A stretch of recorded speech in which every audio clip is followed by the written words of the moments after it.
Okay, students, welcome to this class. I'm SK Mehta again with you with a new topic, that is political executives.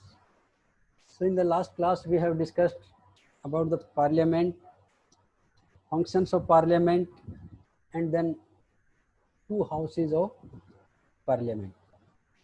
So now, if we remember, that story of office memorandum, initially when we started this class or this chapter, we found that a person who has signed one document, one circular he has signed, no doubt he has not taken that decision. Make sure that he has not taken decision, but he has signed. So he was executing that policy, decision taken by someone else. So execution he was doing.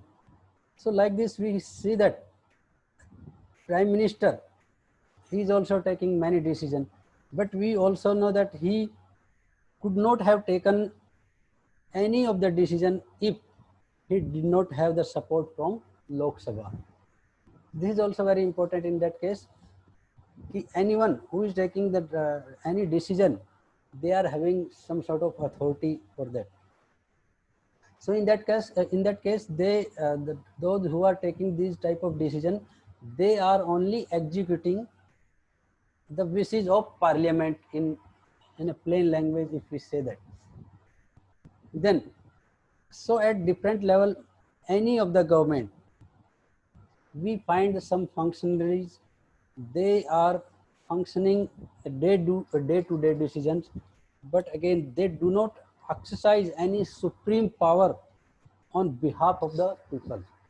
So they are these type of functionaries are known as executives. So they are called executive. Why? Because they are in charge of that execution. They are in charge of that execution of these policies in the government. Then, so these type of executives, we will say that we will see in this chapter that these are of two types. These type of functionaries which are known as executives, these are of two types. One is political executives, and second is permanent executives. So these are two important functionaries, or you can say type of executives. One is political executive, second one is permanent executive. So what is the difference between this? As one is permanent executive and another one is political executive. So if you will see that one executive who is known as political executive, that is elected by the people for a specific period, say for example for 5 years, because in India elections are being held every after 5 years.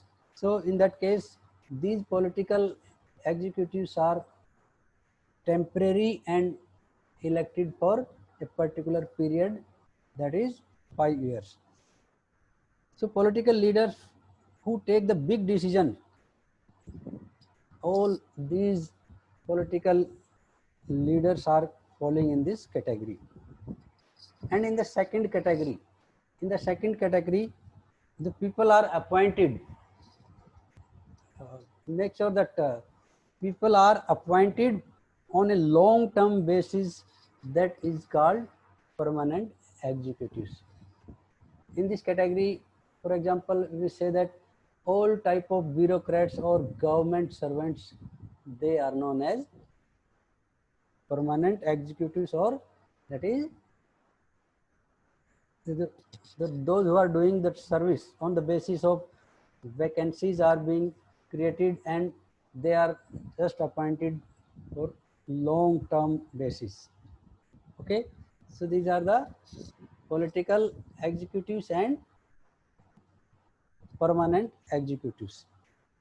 Now, the permanent executives, as I said that they are civil servant or government servant or all the bureaucrats, they remain in office even the ruling parties are changed. That means political executives are changed every after 5 years, but these permanent, as they are given the name permanent executives, so they are remained in their offices even when the ruling parties are changed. So these officers are working under political executives. See, this is very important. No doubt, the permanent executives are permanent in nature, but still they are working under political executives and they are assisting them in carrying out the day-to-day administration. Even permanent executives, they are having more knowledge than permanent executives, but permanent executives are having less power than political executives. Why? Because in a democratic India, the people, those who are elected by the people, they are only having the power. In that case, political executives are having more power in that case, because they are answerable to the people in this case, and they are being elected by directly by the people. So this is very important. With the example, we have discussed that who are political executives and who are permanent executives. Okay, then comes about the another executive system, that is prime minister and the council of ministers. Prime minister and council of ministers. We all are aware that prime minister is the most important political institution in the country.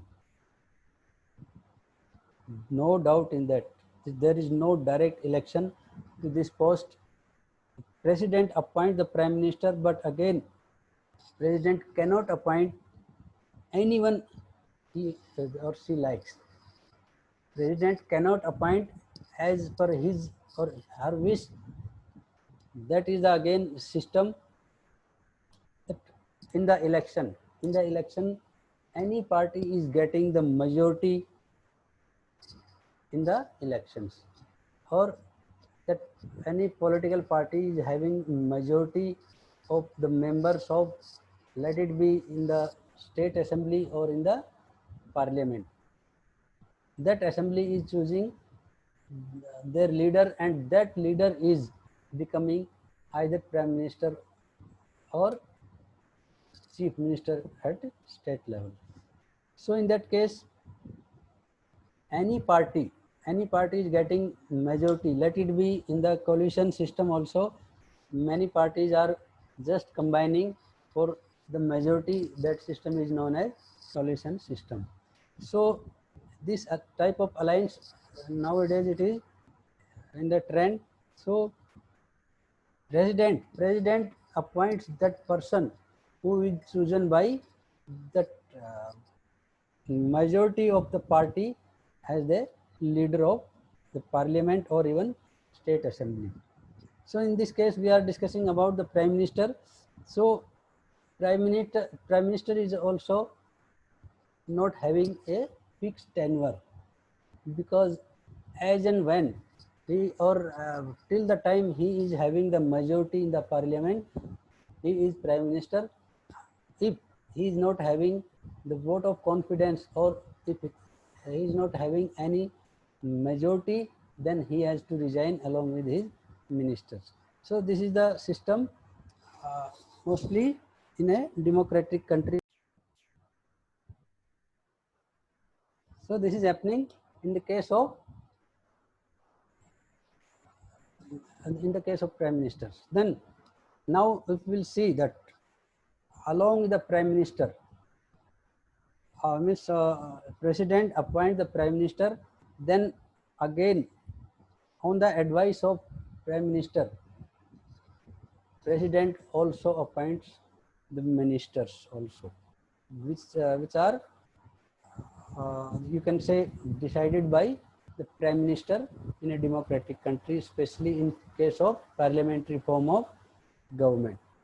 So prime minister is free to choose minister as long as they are the member of parliament, and to them only president is giving the appointment also. So in this that anything happened with any of the you can say member, suppose he expired in between, so then within 6 months elections are being held, and his or her that portfolio is just transferred to another one for time being. So prime minister is having his council of ministers. So the council of ministers, that is divided into three parts. First one is cabinet ministers.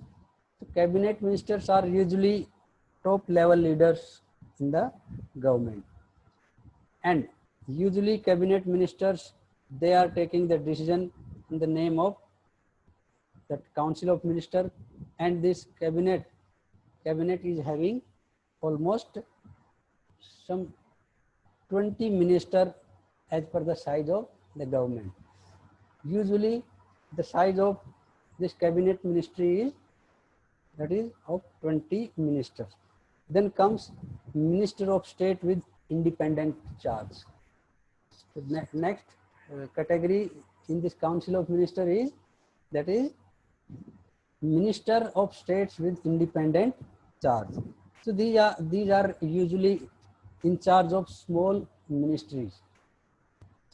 Ministry of state with independent charge, so these are usually in charge of smaller ministers, and they are participating in the cabinet meeting only when specially invited.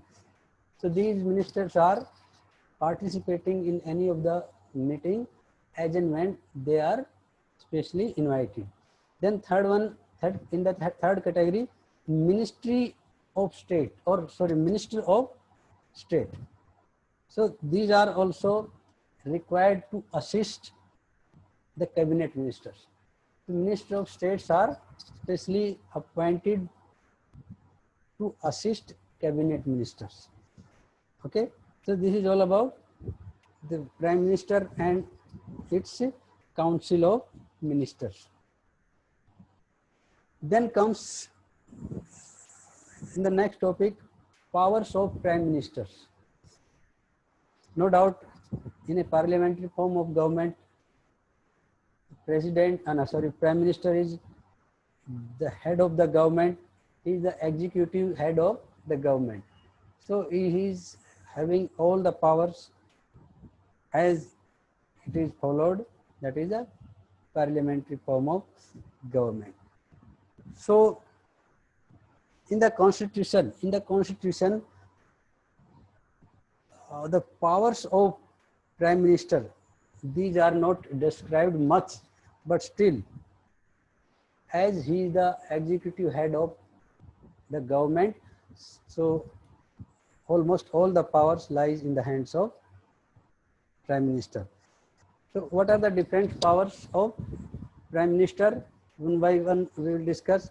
First one is he chairs all the cabinet meetings. Means under his leadership only the meeting of cabinet, these are being organized. Then he coordinates the work of different departments. He coordinates the work of different departments. His decisions are final in case of disagreement arises between the departments. If any of the department is having any conflict about any of the decisions, okay, so if any dispute is there among the departments, then final decision that will be given by prime minister. He exercises general supervision of different ministries. He also exercises general supervision of different ministers also. Then all ministers work under his leadership. All the ministers, let it be cabinet minister, minister of state with independent charge, and even minister of states. All the ministers are working under the leadership of prime minister. Prime minister distribute and redistribute all the ministers. He distribute and even he can redistribute also the ministries.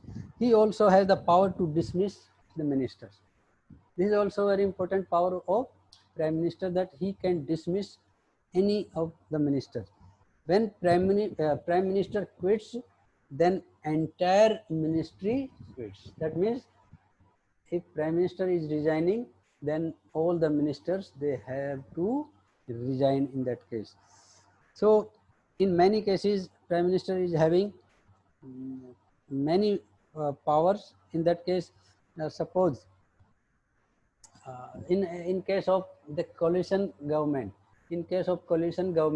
when any party is not getting the clear majority, then the prime minister using his you can say mind, or he is having a lot of power for making the coalition in the country. Then other than that, so many other powers, like um, he can advise if any state is not working in a proper way, so he can advise president that this is the condition in the particular state, so he can advise prime minister to impose even emergency or the president rule in that particular state. Or in case of any economic crisis, or in case of any war like situation created in the country, then he can advise president to impose even emergency in the country. So these are the different powers of prime minister. So for today, I think this is sufficient. Rest of the topic we will cover in the next class, that is tomorrow. So by the time, bye for the day. God bless you. Thank you.